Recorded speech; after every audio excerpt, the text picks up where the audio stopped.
आज जो मैं टॉपिक आप लोगों को बताऊंगा जी वो सर। वो बताऊंगा कि शिक्षा के लिए संवैधानिक प्रावधान क्या क्या है, केंद्र और राज्य के बीच में क्या क्या प्रावधान रखे गए हैं, क्यों संवैधानिक शिक्षा के संवैधानिक प्रावधान बनाए गए, संवैधानिक प्रावधानों की क्यों आवश्यकता पड़ गई, इस प्रकार की आवश्यकता पड़ गई कि संवैधानिक प्रावधान बनाए गए। तो जब जी देश सर। आज़ाद हुआ, तो उसके पश्चात एक दिन ऐसा आया कि भाई हमारे पास में हमारे को आवश्यकता पड़ गई कि शिक्षा के जो है प्राइमरी सेक्शन के लिए, सेकेंडरी सेक्शन के लिए, हायर एजुकेशन के लिए उसमें किसी न किसी प्रकार का प्रावधान रखे जाए। और वो क्या प्रावधान रखे जाएं कि शिक्षा, क्योंकि देश भर में, देश जैसे ही आज़ाद हुआ तो देश भर में सबसे पहली मांग इसी प्रकार की उठी, श्रम की मांग उठी, व्यवसाय की मांग उठी, सबको नौकरी की या सबको रोजगार की बात उठी। और उसके बाद में एक बात ये भी साथ साथ उठी कि शिक्षा भी हमारे पास में आमूलचूल परिवर्तन होने चाहिए। जैसे आज हम लोग बातें करते हैं उसी प्रकार के आमूलचूल परिवर्तन की बात गई। तो उसके लिए बुनियादी तौर पर ये रखा गया कि शिक्षा के अंदर अब लोगों को इस प्रकार की बात रखी जाए जिसके अंतर्गत सभी को शिक्षा मिले, सभी को शिक्षा दीक्षा मिले, सभी लोग आगे बढ़ें। और ये बात भी तय की गई कि भाई सभी को शिक्षा का जो है वो अधिकार सभी को है, सभी को लेना चाहिए शिक्षा। क्योंकि कई प्रकार के भेदभाव चलते थे शिक्षा में क्योंकि सबसे बड़ी ये चीज थी, संवैधानिक प्रावधान के बाद कानून इसलिए बनाया गया क्योंकि उस वक्त में शिक्षा प्रत्येक बालक को नहीं मिल सकती थी। गर्ल्स के लिए स्थिति खराब थी, गर्ल्स को शिक्षा 8वीं के बाद में या 6ठी के बाद में उनको शिक्षा दीक्षा के लिए बड़ी जगह नहीं भेजा जाता था, या बड़ी स्कूलें दूर हुआ करती थी। कई सारी सामाजिक पाबंदियां थी और कई बार जातिगत सामाजिक पाबंदियां थी कि साहब उन लोगों को शिक्षा नहीं दी जाए, वो लोग ही केवल शिक्षित हो सकते हैं। तो कई प्रकार की चीजें चली आ रही थी, उसके कारण से शिक्षा के अंतर्गत प्रावधान रखे गए कि साहब सभी को शिक्षा मिलेगी और उसके लिए ही कानून बनाए गए। तो सबसे पहली बात यही कही कि जितने अभी भेदभाव हो रहा था उस भेदभाव को मिटाने के लिए शिक्षा के प्रावधान रखे गए और उन प्रावधानों के आधार पर ही तो है। तो हमारा पहला बिंदु ये उठता है कि ऐसे आखिर ऐसी क्या चीजें थी जो शिक्षा के संबंधी प्रावधान रखने पड़े और उन प्रावधानों में क्या क्या नई चीज आई, वो नई चीजें क्या क्या थी। अब जैसे मैंने लिख रखा है, जैसे अनुच्छेद 28 है, अनुच्छेद 29 है, अनुच्छेद 30 है, अनुच्छेद 45 है, अनुच्छेद 46 है।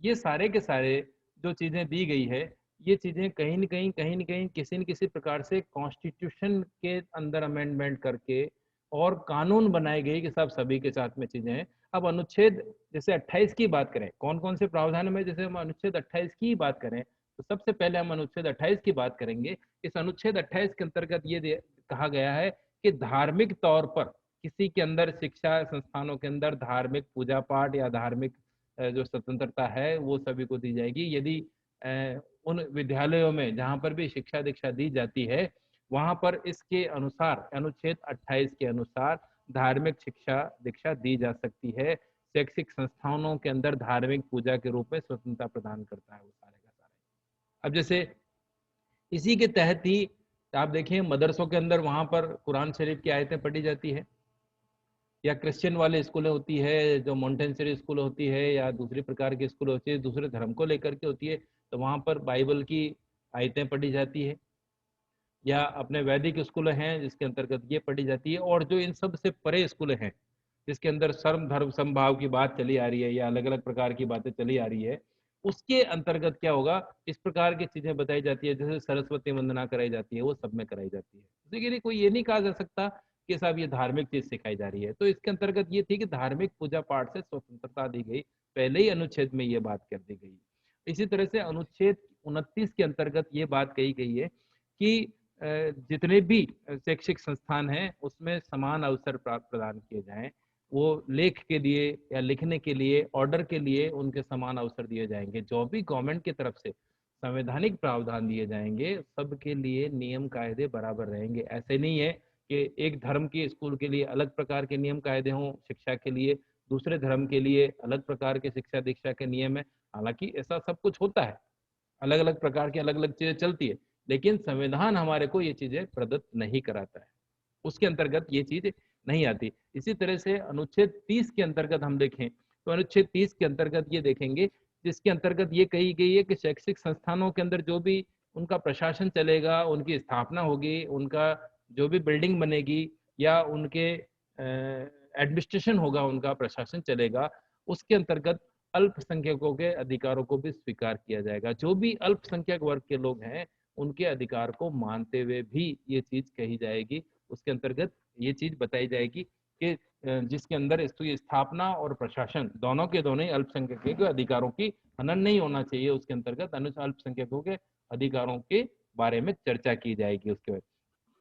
इसी तरह से अनुच्छेद 45 जो है उसके अंतर्गत ये बात कही गई है कि जो भी बालक शिक्षा लेगा राज्य के अंतर्गत, प्रत्येक राज्य के अंतर्गत वो 14 वर्ष की आयु पूरी होने तक उसको निःशुल्क शिक्षा दी जाएगी, अनिवार्य शिक्षा दी जाएगी। ये संविधान के अनुच्छेद 45 के अंतर्गत बताई गई बात है। तो उसके अंतर्गत ये कहा गया कि प्रारंभ से लेकर के 10 वर्ष तक या 14 वर्ष तक की आयु के लिए वो उसके अंदर जो भी हो उसको निःशुल्क और अनिवार्य शिक्षा दी जाएगी। ये शुरुआत में ही अमेंडमेंट हो गया था, ये देखिए अब जा करके, और ये 2009 और उसके बाद में उसके बाद 2005 और उसके बाद या 1992 की पॉलिसी और उसके बाद में सारी की सारी चीजें कही गई है। उसमें ये बात अवश्य ध्यान रखी गई है क्योंकि ये इम्पोर्टेंट इसलिए है, यहीं पर ही सार्वभौमिक शिक्षा की पद्धति की बात की गई है। इसके अंतर्गत सारी इंपॉर्टेंट बात इसलिए की गई है, सार्वजनिक शिक्षा की बात की गई, सार्वभौमिक शिक्षा की बात गई, और उसके अंदर एक चीज और जोड़ी गई इसके अंतर्गत कि जो भी प्राथमिक शिक्षा होगी उसमें केंद्र सरकार राज्य सरकार दोनों की, और उसके साथ साथ में वहाँ स्थानीय निकाय होंगे, उसकी पंचायत समितियों की, स्थानीय निकाय के अंदर दोनों स्थानीय निकाय होंगे, जिसके अंदर पंचायत समिति भी होगी और नगर पालिका, नगर परिषद या जो भी इस तरह का होगा, शहरी निकाय और ग्रामीण निकाय, इन दोनों की, इन सब के जिम्मेदारी होगी। इसके बाद में स्वैच्छिक संगठनों की भी होगी, एनजीओ जो बने होंगे उनकी भी जिम्मेदारी प्रॉपर होगी है। तो ये अनुच्छेद 45 है, ये बहुत इंपॉर्टेंट है। इसी तरह से अनुच्छेद 46 है, उसके अंतर्गत भी इसी प्रकार की बात है, जो भी रिजर्व कैटेगरी के बच्चे होंगे, चाहे वो अनुसूचित जाति के हों, अनुसूचित जनजाति के हों, या समाज के पिछड़े वर्ग के हों, या समाज के कमजोर वर्ग के हों, उनके लिए भी शिक्षा दीक्षा की प्रॉपर बात की गई है। प्रॉपर उनको शिक्षा दीक्षा दी जाएगी, चाहे वो आर्थिक हितों के आधार पर दी जाए, उनको उनको विशेष देखभाल के आधार पर दिया है। ये सारे की सारी जो है अनुच्छेद 46 के अंतर्गत बात की गई है। तो अब तक हमने, एक बार वापस रिपीट करते हैं, अब तक हमने जो चीज पढ़ी उसके अंतर्गत पहले के अंदर 28 के अंतर्गत ये कि धार्मिक आधार पर किसी प्रकार की उनको स्वतंत्रता दी जाएगी, वो किसी भी प्रकार के अपने पूजा पाठ और उससे निश्चिंत होकर के काम कर सकेंगे। दूसरे के अंतर्गत तो है शैक्षिक संस्थानों के अंदर है जो प्रशासन के लिए या उनके शैक्षिक संस्थानों को है वो समान अवसर प्रदान किए जाएंगे। 30 के अंतर्गत है कि उसका एडमिनिस्ट्रेशन होगा वो अल्पसंख्यक के अधिकारों के आधार पर रखा जाएगा। और 45 के अंदर तो बहुत बड़ी बात कही गई है कि 14 वर्ष तक के लिए या 10 वर्ष तक के लिए, है ना, बालक 14 वर्ष तक के लिए या वो शुरुआत से लेकर के 10 वर्ष, मिनिमम जो दोनों में से जो भी पूरी करता हो, जैसे कोई बालक 4 वर्ष में भर्ती हो गया हो तो वो 14 वर्ष तक की आयु के लिए शिक्षा दीक्षा है। कोई बालक 6 वर्ष में एडमिशन लिया उसने, तो जैसे ही उसकी एज 14 वर्ष तक की हो जाएगी तब तक उसका निःशुल्क है, 15वें वर्ष में उसको शिक्षा जो है वो निःशुल्क नहीं मिलेगी। ये इसके अंतर्गत बात की गई है। इसी प्रकार से राज्य के लिए, केंद्र के लिए प्राथमिक शिक्षा की जिम्मेदारी है, वो सबकी जिम्मेदारी मान करके और ये की गई है बात सारी की सारी। और अनुच्छेद 46 के अंतर्गत ये बात की गई है कि अनुसूचित जाति, अनुसूचित जनजाति, अन्य पिछड़े वर्ग, कमजोर वर्ग या आर्थिक रूप से पिछड़े वर्ग जो है शिक्षा के लिए उनके हितों के प्रचार प्रसार के लिए काम किया जाएगा, उनको विशेष देखभाल दी जाएगी। इसी तरह से अनुच्छेद जो 337 है, 337 के अंतर्गत भी इसी प्रकार की बातें की गई है, जिसके अंतर्गत ये कहा गया है कि 337 के अंतर्गत जो इन सारों चीजों को और निचोड़ लेकर के बातें की गई है, उसके अंतर्गत ये की गई है कि शैक्षिक अनुदान से संबंधित जो भी प्रावधान दिए गए हैं, जो भारतीय जो है एंग्लो इंडियंस जो होंगे, जो भारतीय और भारतीयों से जो विदेशी लोगों से मिलजुल करके, भारतीय और उनके माता पिता में से कोई भी एक व्यक्ति जो होगा वो विदेशी होगा, उनको एंग्लो इंडियंस कहते हैं, वो उनमें से जो भी होगा उनके लिए भी शैक्षिक अनुदान की बातें की गई है। इसी के तहत ही मिशनरीज स्कूल खुली थी, इसी के तहत ही मिशनरीज स्कूल, ये अनुच्छेद 337 के आधार पर ही मिशनरी स्कूल खुली थी, क्योंकि एंग्लो इंडियंस इसी के अंतर्गत आते थे, उसी के अंतर्गत बात की गई थी। इसी तरह से 350 के अंतर्गत ये बात की गई है, जिसके अंदर भाषा की बात की गई है कि प्राथमिक स्तर पर जो है वो मातृभाषा में शिक्षा दीक्षा देनी पड़ेगी उनको, जो भी उनकी मातृभाषा होगी। जैसे राजस्थान का है तो राजस्थानी में देनी पड़ेगी, गुजरात का तो गुजराती में देनी पड़ेगी, क्योंकि उसी भाषा को बच्चा समझता है, परिवार के अंदर तो वही चीज बोली जाती है। तो जी 350 ए के अंतर्गत ये बात रखी जाएगी। ऐसे नहीं है कि पहली बार में उस बच्चे को, जैसे ट्राइबल इलाके में चले गए, ट्राइबल इलाके में बच्चे हिंदी समझते ही नहीं, तो वो क्या करेंगे, उनको इसीलिए उनकी मातृभाषा होगी, उसी के अंदर उनको शिक्षा दीक्षा देनी पड़ेगी। ये बात 350 ए ये कहता है। इसी तरह से 350 बी भी इससे मिलती जुलती चीज ही कहता है, लेकिन वो ये कहता है कि अल्पसंख्यक समुदाय के लिए विशेष शिक्षा के लिए प्रावधान रखा जाना है। जितने भी अल्पसंख्यक वर्ग है उनके लिए भाषाई आधार पर उनके लिए अलग प्रकार के प्रावधान, विशेष प्रावधान प्रदान किए गए हैं कि उनको भी उनकी भाषा के अंतर्गत भी शिक्षा दीक्षा दी जानी चाहिए। अब अल्पसंख्यक समुदाय उस वक्त में कौन कौन से थे, जैसे एंग्लो इंडियन अल्पसंख्यक समुदाय में आते थे, जो क्रिश्चियनिटी या ईसाई मिशनरीज थे वो सारे के सारे अल्पसंख्यक समुदाय में थे। इसी तरह से इस्लाम को मानने वाले बहुत सारे इलाके ऐसे हैं जहाँ पर भाषा ही अलग प्रकार से बोली जाती है। सिंधी भाषा इसी प्रकार की है, पंजाबी भाषा इसी प्रकार की है, जिनको जो यह है, या उर्दू भाषा उसी प्रकार की है। जैसे हमारे यहाँ पर संस्कृत चलती है, राजस्थान के अंदर तृतीय भाषा के रूप में संस्कृत चलती है या हिंदी जी चलती है ना। सेकेंडरी भाषा के फर्स्ट भाषा के रूप में हिंदी चलती है, सेकेंडरी भाषा के सेकंड भाषा के जी रूप में सर। इंग्लिश चलती है, और तृतीय भाषा के रूप में संस्कृत ली जाती है। लेकिन यही चीज अभी राजस्थान के थोड़े ऊपर वाला इलाके में चले जाओ, अगर आप उत्तर राजस्थान के अंदर जाएंगे, जिसमें हनुमानगढ़, गंगानगर और ये इसके आसपास के जो इलाके लगते हैं, जो हरियाणा के टच में है या पंजाब के टच में है, तो वहां तृतीय भाषा संस्कृत नहीं है, वहां तृतीय भाषा पंजाबी है। हम्म। और यही चीज आप नीचे वाले राजस्थान के दक्षिणी प्रांत जो हिस्से में जाएंगे, जहां पर डूंगरपुर बांसवाड़ा है, वहां पर आप जाएंगे तो वहां तृतीय भाषा गुजराती है। तो गुजरात के अंदर भी इसी प्रकार से, मध्य प्रदेश के अंदर भी इसी प्रकार से। तो वहां पर अल्पसंख्यक समुदाय की भाषा कौन सी है, जैसे आप लोग अपने उधर डूंगरपुर बांसवाड़ा के जो बच्चे आते हैं यहाँ पर आप देखे जाएंगे, तो वो अपनी हिंदी भाषा भी प्रॉपर समझ नहीं पाते, वो बोली, उनकी बोली अलग है, उनकी टोन अलग है, सब कुछ ही अलग है। तो वहां पर इन जी चीजों के लिए ध्यान दिया जाना चाहिए कि 350 के अंतर्गत ये कहा गया है कि भाषाई आधार पर जो भी अल्पसंख्यक है, मतलब जो वो लोग, अब देखिए यहाँ पर जिसमें अनुच्छेद 46 के अंतर्गत तो ये बताया गया कि भाषा के आधार पर उनको शिक्षा दीक्षा में आप भेदभाव नहीं कर सकते, लेकिन यहाँ पर एक चीज और कही गई है कि भाषाई आधार पर भी जो अल्पसंख्यक है उनको भी उनकी भाषा में ही शिक्षा दीक्षा दी जानी पड़ेगी।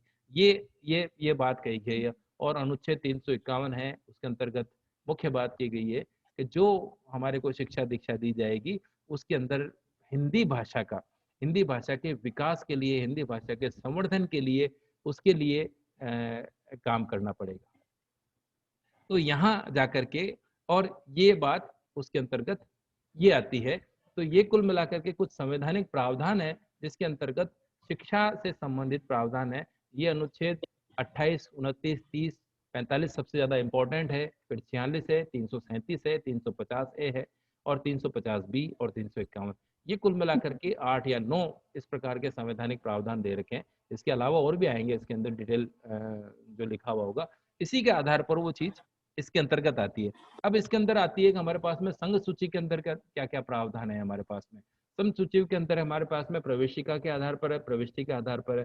कुछ प्रवेश और प्रविष्टि ये अलग अलग प्रकार से है, उसी के आधार पर है, क्योंकि राज्य के अंतर्गत शिक्षा दीक्षा जो है पहले कभी केंद्र का भाग हुआ करता था, केंद्र सूची का भाग हुआ करता था, संघ या संघ सूची का भाग हुआ करता था, फिर शिक्षा राज्य सूची का भाग हो गया, फिर शिक्षा संवर्धित सूची का भाग हो गया। तो कुल मिलाकर के ये इस प्रकार से रही है कि कभी संघ सूची का जब भी भाग रहा कि शिक्षा, तब उन्होंने ये कह दिया कि साहब के राज्य ये बोल देते थे साहब हम क्या करें, तो केंद्र देखेगा इसको, सारा बजट भी वही देखेगा और वो देखेगा। फिर केंद्र ने कुछ अमेंडमेंट किया, जब राज्य सूची का कर दिया तो केंद्र से कोई सहायता मांगी जाती, क्योंकि फाइनेंस कौन करता है, केंद्र करता है सारी चीजों के लिए, बजट केंद्र बनाता है।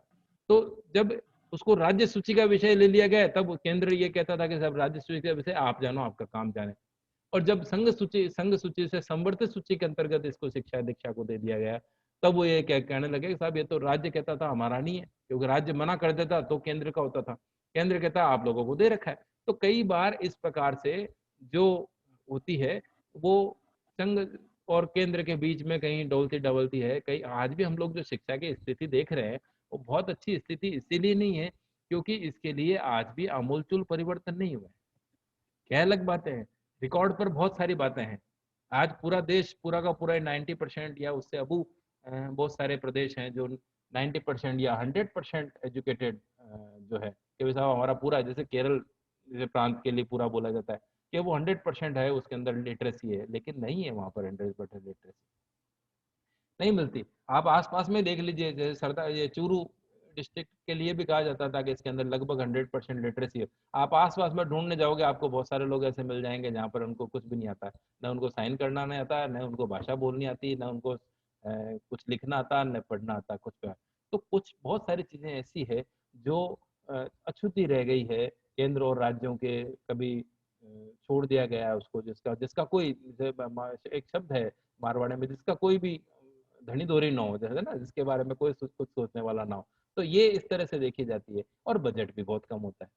तो इसके अंतर्गत ये चीजें दी जाती है। संघ सूची के अंतर्गत ऐसे देखा जाता है जैसे 97 विषय या उससे ऊपर के अंतर्गत है तो क्या क्या प्रावधान दिए गए हैं उसके अंतर्गत दिया गया है। जहाँ 97 विषय संघ सूची के अंतर्गत दिए गए हैं उसके अंदर शिक्षा भी एक संबंधित। अब उसके अंतर्गत जो प्रवेश 13 है उसके अंदर जो कानून 13 है उसके आधार पर ये चीज कही गई है कि जो भी विदेश के साथ में जो शैक्षिक सांस्कृतिक या शैक्षिक रूप से या सांस्कृतिक रूप से जो संबंध प्रदान करेगा आदान प्रदान करेगा उसका ये नियम कायदा दे रखा है। कोई विदेशी बच्चा अपने यहाँ करके पढ़ सकता है, अपने यहाँ का बच्चा जा करके विदेश में पढ़ सकता है। तो ये ऐसे होता ही है बड़े शहर मेट्रोपॉलिटन सिटी के अंदर ऐसी चीज है जहाँ पर कुछ देश ऐसे हैं जहाँ पर शिक्षा अपने से महंगी है जहाँ पर। तो वहाँ वहाँ के बच्चे अपने यहाँ करके जैसे आमतौर पर किस में करते हैं, आईआईएम में आते हैं, मेडिकल उसमें मैनेजमेंट वाले ग्रुप में आते हैं, टेक्निकल साइड के कुछ ग्रुप में आते हैं, हमारे आईआईटीज और इनमें आते हैं, आईआईएम में आते हैं और मेडिकल लाइन में आते हैं। हमारे पास में विदेशी बच्चे आते हैं जो बड़े हमारे नामी गिरामी जो कॉलेज हैं उनके अंतर्गत ये है। इसके अंतर्गत ये देखा है कि विदेशों के साथ में भी शैक्षिक और सांस्कृतिक रूप से संबंधों का आदान प्रदान किया जाता है जो इसके अंतर्गत आता है।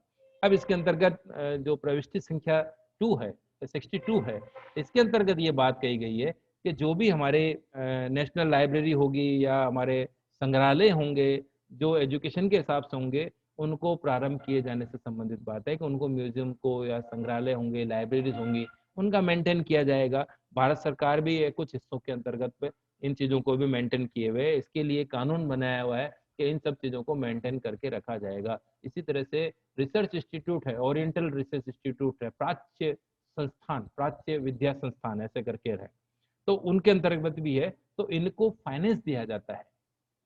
ये सारे के सारी लाइब्रेरी है जैसे बीकानेर के अंदर हमारा प्राच्य ओरिएंटल रिसर्च इंस्टीट्यूट है, जोधपुर के अंदर 2 जगह है यहाँ पर ओरिएंटल रिसर्च इंस्टीट्यूट है। इसी तरह से टोंक के अंदर है तो उर्दू लेखागार है पूरा का पूरा ही। इसी तरह से अजमेर के अंदर जो बना हुआ है मैगजीन जिसमें बना हुआ है जिसके अंदर उर्दू की बहुत अच्छी अजीम शान किताबें रखी हुई है। या टोंक के अंदर उर्दू से समय या बीकानेर के अंदर राजस्थानी भाषा और उससे संबंधित है। जोधपुर के अंदर जितने भी पुराने लेख हैं पुरा लेख हैं जितने भी मिलते हैं राजा महाराजाओं के पुरा लेख हैं, हमारी पांडुलिपियां वगैरह है जिसके अंदर हमारे अत्यंत दुर्लभ जो लेख हैं वो वहाँ पर पड़े हैं। वो कंप्यूटराइज सिस्टम में पढ़े हैं किसी प्रकार से पढ़े हैं तो वहाँ पर वो सारे के सारे उनको चलाने के लिए गवर्नमेंट उनको फंडिंग करती है, उनको वित्त पोषित करती है। उसके लिए कानून बनाए गए हैं, उसके लिए लोग लगाए जाते हैं और उनको सबको राष्ट्रीय महत्व की संस्थाएं घोषित की जाती है। यहाँ पर ये वो सारे के सारे है जैसे कलकत्ता के अंदर जैसे इस तरह से जैसलमेर के अंदर एक वो लाइब्रेरी है जो अंडरग्राउंड है। वो कहते हैं कि वो एशिया की सबसे बड़ी लाइब्रेरी है, नाम सुन रखा है आपने जनरल के अंतर्गत। तो वो इस प्रकार की है। इसी तरह से प्रवेश जो 63 है जो उसके अंतर्गत कानून 63 है उसके अंतर्गत भी है कुछ राष्ट्रीय महत्व के संस्थान बनाए गए हैं जैसे जेएनयू है, एएमयू है, बीएचयू है, दिल्ली विश्वविद्यालय है। ये सारे के सारे जो है वो संविधान के अधिकारों के तहत इनको राष्ट्रीय महत्व के संस्थान बनाए। आईआईएम है, बेंगलोर वाले हैं, तो सीडेक है या और भी बहुत सारे हैं। ये 4 हमारे आईआईटीज हैं हमारी बड़ी बड़ी। तो इन सबको राष्ट्रीय जी। महत्व के संस्थान बनाए गए हैं। हमारे इन सबको राष्ट्रीय महत्व के इसी के आधार पर बनाए गए हैं। इसी तरह से प्रविष्टि 64 के अंतर्गत ये बात की गई है, जिसके अंतर्गत की गई है कि भारत सरकार के द्वारा जो भी वित्त पोषित तकनीकी संस्थान है, जैसे एटॉमिक रिसर्च सेंटर है हमारे, सीडेक बैंगलोर के अंदर है जैसे हमारे, जहाँ पर अलग ही प्रकार के काम होते हैं, टेक्नोलॉजी साइड के जो काम होते हैं, इनको भी किसी न किसी प्रकार से राष्ट्रीय महत्व के संस्थान घोषित करके और इनको पैसा दिया जाता है, फाइनेंस दिया जाता है, फंडिंग दी जाती है उनको, वो चीज की जाती है। इसी तरह से जैसे जेएनयू है, हम लोग दूसरी बातें और सुनते हैं, जैसे बीएचयू है, वाराणसी वाला है, या जेएनयू है, हम्म। या टेक्निकल साइड के भाभा रिसर्च इंस्टीट्यूट है, या जितने भी बड़े रिसर्च इंस्टीट्यूट है, या पूसा वाले एग्रीकल्चर वाले हैं, तो उनको फंडिंग गवर्नमेंट देती है चलाने के लिए, क्योंकि रिसर्च करने के लिए बहुत अधिक पैसा चाहिए। आप तनख्वाह से काम नहीं चला सकते, जेब से पैसा नहीं लगा सकते। जैसे कई सारे ऐसे भी रिसर्च होते हैं जो जाकर के आगे जाकर के खराब हो जाता है और उसमें करोड़ों रुपए खर्च हो जाता है। जैसे आप लोगों ने सुना होगा, एक फॉक्स वॉगन वॉगन वाला एक वो चलाया था कि वो अणु की है या ब्रह्मांड कैसे बना, उसका एक वो 2.5 किलोमीटर लंबी एक ट्यूब बना करके, और उसके अंदर वो एक परमाणु छोड़ा या अणु छोड़ा, उसके अंदर वो कितने देरी में करेगा, और वो आगे जाकर के वो पूरा प्रोजेक्ट फेल हो गया उनका। लेकिन उन प्रोजेक्ट फेल होने से उनके पास में कुछ तो परिणाम आते ही हैं। जैसे आज हम ये कह देते हैं कि बस आप कोई भी चीज मत करो, रिसर्च करो ही मत ही, तो फिर हमारे पास में बहुत सारी चीजें हैं, जैसे परमाणु शक्ति हमारे पास में कैसे आएगी। आज हम लोग जिस लाइट के थ्रू या जिस नेटवर्क के थ्रू हम लोग बैठे हैं, वो सैटेलाइट के थ्रू ही हैं। आज हम लोग जिससे बात कर रहे हैं, मैं आप लोगों को जो क्लास ले रहा हूँ, वो किसी न किसी एक नेटवर्क का मीडिएटर है, एक नेटवर्क के जरिए चल रहा है, वो फाइबर ऑप्टिक्स के जरिए चल रहा है, कि वायरलेस के जरिए चल रहा है, कि मैं कैमरा लेकर के बैठा हूँ, जैसे आप मेरी फोटो देख पा रहे हो, मैं आप लोगों को देख पा रहा हूँ। तो ये सारा का सारा इसमें टेक्निकल साइड की जो रिसर्च होती है, वो सारे के सारे है, वो सारे के सारे संस्थान भी राष्ट्रीय महत्व के संस्थान घोषित किए गए हैं। उसी के आधार पर उन चीजों को वो करता है, और उनको फंडिंग भी इसी प्रकार से दी जाती है। इसी प्रकार से जो प्रवेश संख्या 65 है, उसके अंतर्गत भी इसी प्रकार का है। बेटा 5-7 मिनट में खत्म हो जाएगा। उसके अंतर्गत भी इसी प्रकार की है कि जितने भी संघीय एजेंसियां हैं, जो संघीय संस्थान हैं, जिसके अंदर पेशेवर लोग हैं या व्यावसायिक लोग हैं या तकनीकी प्रशिक्षण केंद्र हैं जितने भी, उन सब के लिए भी विशेष प्रकार के आयोजन रखे जाते हैं, उनके लिए विशेष फंडिंग दी जाती है। इसी तरह से विशेष अध्ययन शोध के प्रसार के लिए इसके अंदर और फंडिंग दी जाती है। कोई कहता है मैं तो अलग ही प्रकार का शोध करूंगा, मैं तो जाकर के पहाड़ों के अंदर कोई नई चीज ढूंढ करके लाऊंगा, उसके लिए भी पैसा दिया जाता है। तो यहाँ पर ये चीजें आती है। या अपराध के लिए है, जैसे आप लोग के फॉरेंसिक डिपार्टमेंट है, उन फॉरेंसिक डिपार्टमेंट की तो बिल्कुल है वो, जैसे हम लोग एक सीरियल देखते हैं, सीआईडी देखते हैं, या प्रकार कई प्रकार की चीजें इस प्रकार से देखते हैं हम लोग, तो उसके अंतर्गत हमारे पास में अलग अलग प्रकार के स्पेशल प्रकार के वैज्ञानिक तकनीकी सहायता के लिए, उनकी जांच के लिए वो अलग से प्रकार से फंडिंग की जाती है। ये जो 64 और 65 है, इसी तरह से 66 भी इसी प्रकार का है, जिसके अंतर्गत उच्च शिक्षा के लिए, हायर एजुकेशन के लिए रिसर्च की बातें की जाती है। जैसे जैसे आज हम लोगों को जैसे 2020 वाली जो एजुकेशन पॉलिसी हमारे सामने आई है, तो क्या वो एक ही दिन में हमारे पास में आ गई, या वो 4-5-6 सालों के बाद में हमारे पास में रिसर्च करी उसके बाद में आई है? कई चीजें हमारे पास में, हम लोगों ने सेमिनारें करी, पूरे देश भर में सेमिनार होती रहती है, उसमें एक्सपर्ट होते हैं, उसमें वो कहीं न कहीं कमियां निकालते हैं। उसमें से प्रत्येक सेमिनार में से कोई एक निचोड़ निकल करके आता है, उसका एक रिजल्ट निकलता है, उस रिजल्ट के आधार पर वो होता है, उसके आधार पर रिसर्च की जाती है, उस रिसर्च के आधार पर ही एक नई चीज बनती है। तो अकेला एक व्यक्ति नहीं करता, पूरे देश इस चीज के लिए लगता है। जैसे हमारे इस वाले जो एजुकेशन पॉलिसी 2020 वाली जो पॉलिसी है, जिसके अंतर्गत बात की गई है, इसमें वापस मान लिया गया है ना कि 8वीं तक को फेल करने, 8वीं तक में पास होगा तभी वो 9th में जाएगा, फेल हो जाएगा तो वो 9th में नहीं जा सकता। मान लिया ना, 10 साल बाद माना हो चाहे 12 साल बाद माना हो, लेकिन मान लिया ना उन लोगों ने। तो कहीं न कहीं इस प्रकार के परिणाम है। इससे पहले ये क्या था, मतलब जो आरटीई जो एक्ट बना हुआ था, उसका गलत उन्होंने इंटरप्रिटेशन कर रखा था कि 8वीं तक किसी को फेल नहीं करना है। वो फेल नहीं करना था, इतना पढ़ा देना था उसको, बच्चे को, कि वो कक्षा पास कर ले। लेकिन उसका परिणाम क्या निकला, सब लोगों ने कह दिया था कि 8वीं तक फेल कोई नहीं करेगा, 8वीं तक फेल कोई नहीं करेगा। तब जाकर के इतने सालों से चल रहा था और ये वापस मांग उठने लगी।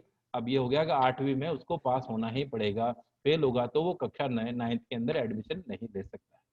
तो चाहे वो 10 सालों बाद अमेंडमेंट हुआ, तो ये किसके आधार पर गया? ये इसके आधार पर गया, अलग प्रकार की रिसर्च के आधार पर गया।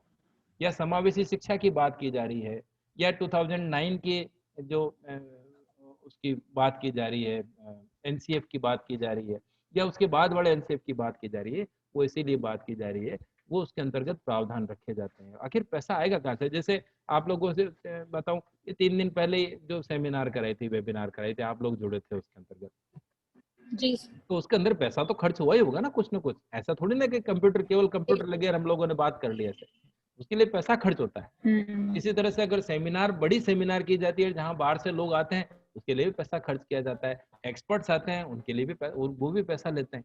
तो ये सारी की सारी चीजें हैं, कहीं ना कहीं से फंडिंग जरूर होती है इनकी, फोकट में बिल्कुल भी नहीं होती। रिसर्च बिल्कुल भी फ्री में नहीं होती है, याद रखें। कहीं ना कहीं तो पैसा लगेगा ही उसमें, चाहे वो समय लगेगा, अगर पैसा नहीं लग रहा है तो समय लगेगा व्यक्ति का। तो ये इस प्रकार की जो चीजें हैं वो उसके अंतर्गत रखी जाती है। तो मैं आज ये दो ही बिंदुओं पर बात करूंगा। पहली मैंने आपके शिक्षा संबंधी प्रावधानों से संबंधित बात की थी, और दूसरा मैंने संघ सूची के अंतर्गत क्या क्या प्रावधान रखे गए हैं उसकी बात करेंगे। फिर अगला जो नेक्स्ट क्लास होगी उसी के आधार पर वो चीज और देखेंगे। ठीक है? जी जी सर। अभी मैं एक बारी आपकी अटेंडेंस ले लूं।